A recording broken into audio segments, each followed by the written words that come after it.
Question d'argent. La lettre qui suit est publiée dans la correspondance sous la date du 22 janvier 1810. L'original seulement signé, conservé dans les archives du prince Napoléon, porte cette même date.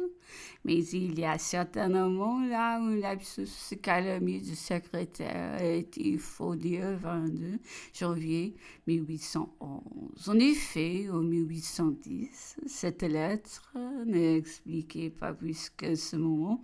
Napoléon venait de faire échouer la demande de séparation qui, sous le désir des deux époux, il avait soumis au conseil de famille.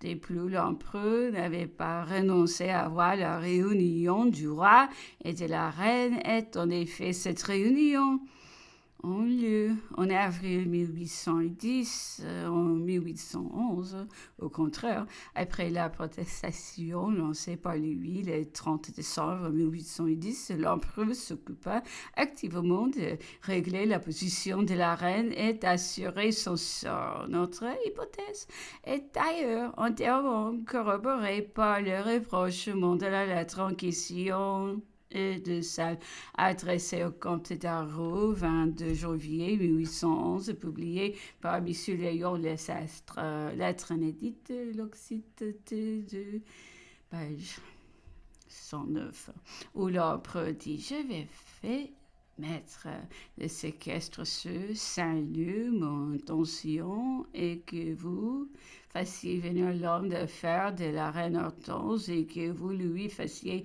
la remise de cette campagne pour que la reine en jouisse pleinement et c'est la disposition qu'elle jugera convenable. L'empereur avait déjà donné à la reine la jouissance de Saint-Leu par décision de Saint-Cloud, 20 juillet 1810. Cette fois, c'est la possession définitive de ce château qu'il lui concède.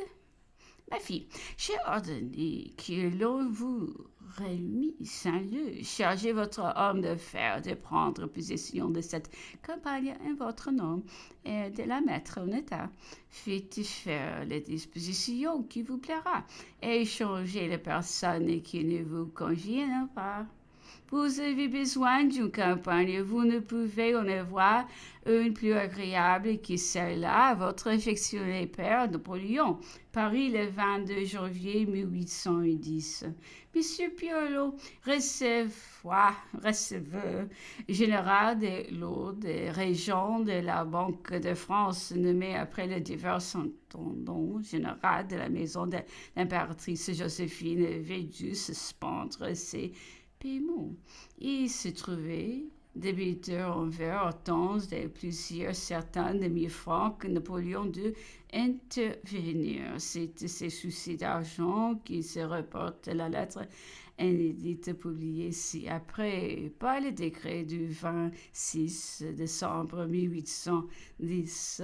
L'empereur avait accordé à Hortense une pension de 500 000 francs à prendre sur les 2 millions de revenus concédés à Louis par les sénateurs consultes du 13 décembre 1810. Mais le roi, ayant pas sa lettre du 30 décembre, refusait cet apanage. Napoléon, par un décret signé Saint-Cloud le 24 avril 1811, le lendemain du jour où il écrivait à la reine, accorda à Hortense la jouissance complète de cet apanage jusqu'à ce que le roi Louis rentre en France. Ma fille, Piolo ayant fait banqueroute, proposez-moi quelqu'un peut être chargé de vos affaires. J'ai pris un décret pour régler votre apanage. Moyennant cela, vous entrerez aux jouissances parfaites des 2 millions et un intendant enfin que vos domaines se trouvant organisés, vous ferez restituer à mon trésorier Estève ce que vous aurez reçu de la couronne depuis le moment où vous entrez aux jouissances de l'apanage. J'en accepte ce qui a été payé pour le grand-duc de Berg qui continuera à jouir de ce revenu et je désire qu'il soit dépensé en entier pour lui, votre affectionné père Napoléon. Saint-Cloud, ce 23 avril 1811. Souhaite de fête une maladie du prince Napoléon Louis. Réponse à une lettre où Hortense souhaitait sa fête à l'empereur. Ma fille, je reçois votre lettre. J'apprécie tous les sentiments que vous me témoignez. Je vous en remercie. Ne doutez jamais de mon affection. Votre affectionné père, Napoléon, au cœur de l'été 1812, tandis qu'Hortense ayant auprès d'elle ses deux fils, prenez les eaux d'Aix-la-Chapelle, né le prince Napoléon Louis tomba malade, et cette juillet de la fièvre scarlatine.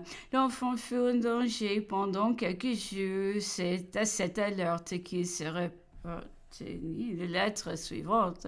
Ma fille, j'ai vu avec peine par votre lettre du 11 et que Napoléon était malade, et j'ai appris avec plaisir par celle du 14 qu'il était hors de danger.